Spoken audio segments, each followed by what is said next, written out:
सर्व सहकाऱ्यांना विनंती करतो. गेले काही दिवस माझ्यावर वेगवेगळ्या माध्यमातून आरोपांची राळ उठवली जाते.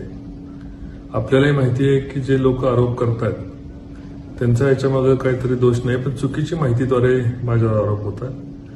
पण माझी आपल्याला कडकडून विनंती आहे की ज्या पद्धतीने मी काही ऑडिओ ऐकले, मग ते राष्ट्रवादीचे नेते महबूब शेख यांना असतील किंवा आता अंधारेताईंच्याबद्दल एकेरी पद्धतीने वाक्यरचना असेल, कृपया माझी विनंती आहे की आपण त्यांना संवैधानिक भाषेमधून आपण त्यांच्याशी लढूया.